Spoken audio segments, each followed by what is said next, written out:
التويجه بغيت نطلع ديك شفت لك البلاصه اللي وريتك في الفيديو اللي كل من هذا. جيت المهم فاش دخلت الموقع بانت لي واحد البلاصه اخرى سميتها دار الفنون، وبما ان هاد الفنون هادي نمشيو نشوفوها صافي تمي طالع هاد الشوارع هادو. قرب نقطه ليا هي من هنا. ما كنقلبش على السميت ديال الشوارع صراحه، الله ما كنعرفش شنو سميتهم ولا اون فوا كندخل لجوجل مابس كنلقى الطريق وكنبقى متبع.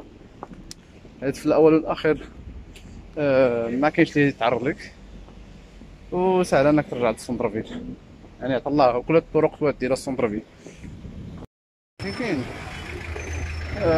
شكون ديجا في واحد الفيديو بالنسبه لهنا في واحد شارع كبير هو الشارع الرئيسي، فدور تلقى راسك رجعتي ليه. فبما اني كاين في الطريق ديالي لدار الفنون واحد واعره كدا شنو هي باش نختصر الوقت، لقيت راسي راجع للشارع الشارع الرئيسي حدا المسجد الحسين. انا قاعد انا قادر كل واحد دفاك عليه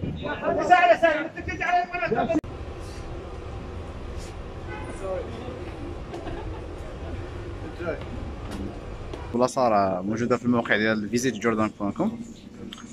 فيها مقهى وفيها بلاصه ديال الكتوبه، يعني فري سبيس كاينه في هاد العماره قديمه اللي خاصه فقط يعني بالدراسه والقرايه وما الى ذلك. ففيها كتبه، فيها جوج مكتبات تقريبا لداخل. فيها كتبه اللي مجانيا وفيها مكتبه لداخل فيها كتبه كيتخلصوا بالفلوس. المهم جينا لداخل هكا داير، كاينين الناس ما باش نصورهم. بالنسبه للفوق فيه واحد الفلاغ باش نصورو. انا استعمل الفرصه باش ندخل نكتشف المكان شنو فيه باش ما يبقاش فيه واحد الفضول من بعد ما نرجع نقول هادي واحد البلاصه مثلا كنت وصلت ليها وما مشيتش ليها وما زرتهاش. لهذا كنستغل الفرصه ما امكن باش انك تكتشف البلاصه متبقاش عندك واحد الاتراكت باش انك تمشي ليها. المهم اخويا بالنسبه للموقع جدول هو هذا كما كتسمعوا كاين تحت المزيكا ديال التمازيغ. هاد القلم المزيكا هنا السطح ديال الموقع ديال جدول هو هذا كيبان على هذا الجبل، جبل الحسين، الشارع الحسينية من هنا، الجبل ديالها من الخلف.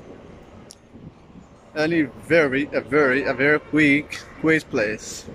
A very quiet place.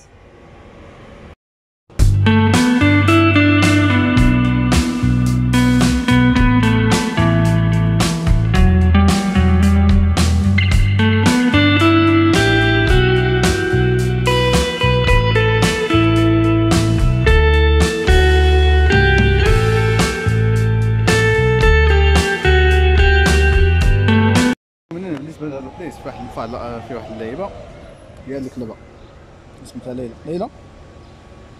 شتي حاجه كدوزني ديز عليها اللي يلعب معاها ويدلعها. نوريك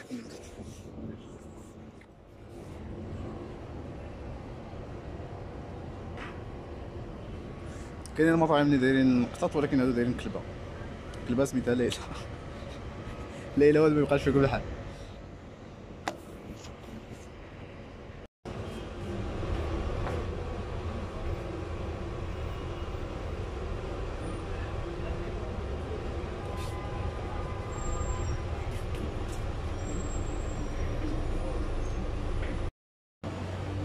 من الدرج المؤدي الى مكان جبل وهذا كاين فوق العوده منه ناد